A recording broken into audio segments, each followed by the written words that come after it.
الشيطان اللعين الرجيم. بسم الله الرحمن الرحيم. الحمد لله رب العالمين والعاقبة للمتقين والجنة للمؤمنين والنار للملحدين، والصلاة والسلام على أشرف الأنبياء والمرسلين سيدنا ونبينا وشفيعنا ومولانا بالقاسم محمد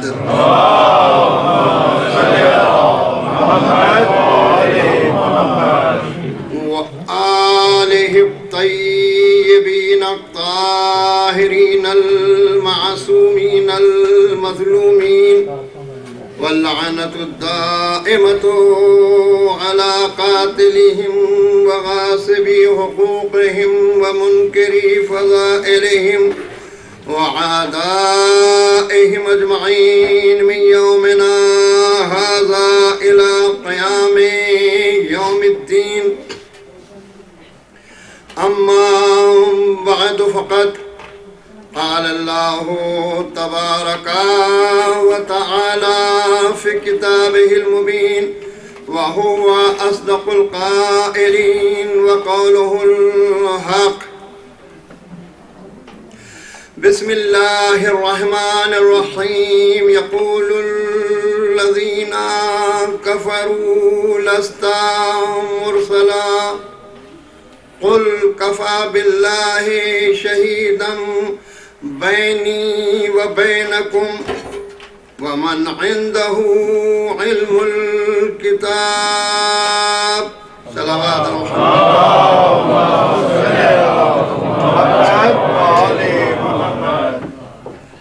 سامعین محترم، ہمارا بیان 7ویں مرحلے میں داخل ہو رہا ہے. اس آیہ مبارکہ کے تحت میں عنوان آپ کو معلوم ہی ہے کہ قرآن حکیم اور سیرت معصومین تمام مشکلات کا حل. عزیزان محترم، میں نے عرض کیا تھا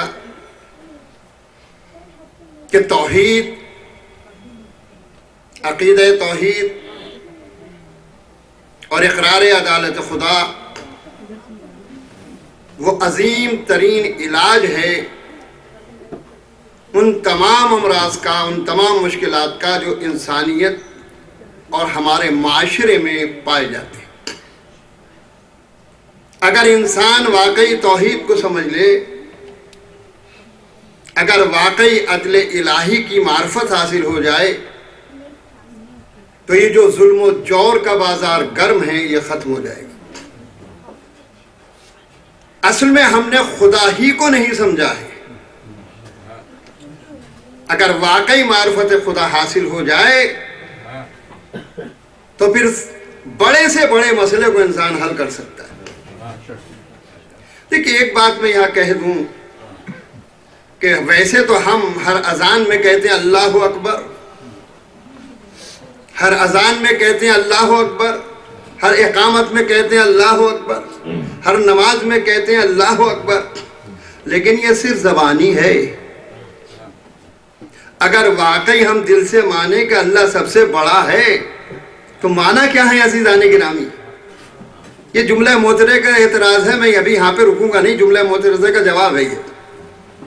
تو عزیزان گرامی، اگر واقعی ہم خدا کو بڑا مانتے ہیں تو خواہش سامنے آئے تو خدا بڑا ہے، اولاد سامنے آئے تو خدا بڑا ہے، ماں باپ سامنے آئے تو خدا بڑا ہے، حکومت سامنے آئے تو خدا بڑا ہے، دولت سامنے آئے تو خدا بڑا ہے، زبان سامنے آئے تو خدا بڑا ہے، قبیلہ سامنے آئے تو خدا بڑا ہے، ملک سامنے آئے تو خدا بڑا ہے، لیکن اگر کہیں ملک و دولت و اولاد و خواہشات حکم خدا سے آگے بڑھ جائے تو صرف زبانی طور پہ ہم اللہ اکبر کہہ رہے ہیں، لیکن ہمارے دل میں اللہ اکبر نہیں اترا ہے۔ صلوات محمد و آل محمد۔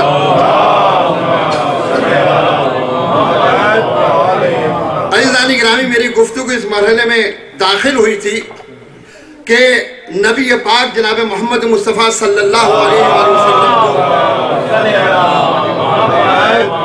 خالق دو عالم نے جو پیغام دے کر بھیجا ہے وہ کوئی نیا پیغام نہیں ہے، وہ پیغام وہی ہے جو تمام انبیاء کو دیتا رہا ہے، بس یہ ضرور ہے کہ درجات بدلتے رہے ہیں۔ مثلا جناب آدم کو ان کے لحاظ سے اس زمانے کے اعتبار سے پیغام ملا، جناب نوح کو ان کے زمانے سے اور ان کے زمانے کے حالات کے لحاظ سے پیغام ملا، جناب ابراہیم کو اس وقت کے لحاظ سے پیغام ملا، جناب موسیٰ کو اس وقت کے لحاظ سے پیغام ملا۔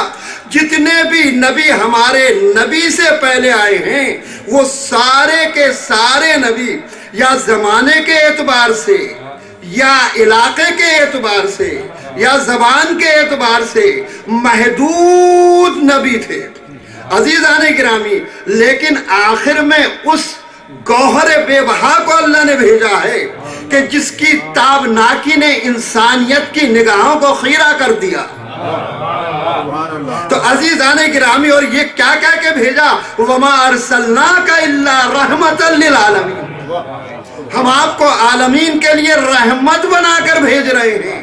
حضور والا کوئی آیا بنی اسرائیل کے لیے، کوئی آیا قبطیوں کے لیے، کوئی آیا عرب کے لیے، کوئی آیا عجم کے لیے، کوئی آیا ہند کے لیے، کوئی آیا افریقہ کے لیے، کوئی آیا یورپ کے لیے، مگر میرا وہ نبی ہے کہ یورپ بھی اس میں شامل، ہند بھی اس میں شامل، افریقہ بھی اس میں شامل، زمین بھی اس میں شامل، آسمان بھی اس میں شامل، یہ شمس قمری بھی، یہ نظام شمسی بھی اس میں شامل، دوسرا نظام شمسی بھی اس میں شامل، اس لیے کہ عالم کسے کہتے ہیں؟ عالم ایک نظام شمسی کو کہتے ہیں۔ توجہ چاہتا ہوں، قرآن کہہ رہا ہے عالمین، کم سے کم 3 نظام شمسی تو ہونے ہی چاہیے، تب جمع کی لفظ ہوگی۔ تو حضور والا اگر زیادہ نہ جائیں تو اتنا تو ماننا پڑے گا کہ کم سے کم 3 نظام شمسی ہیں کہ جن کا نبی بن کے ہمارا رسول آیا۔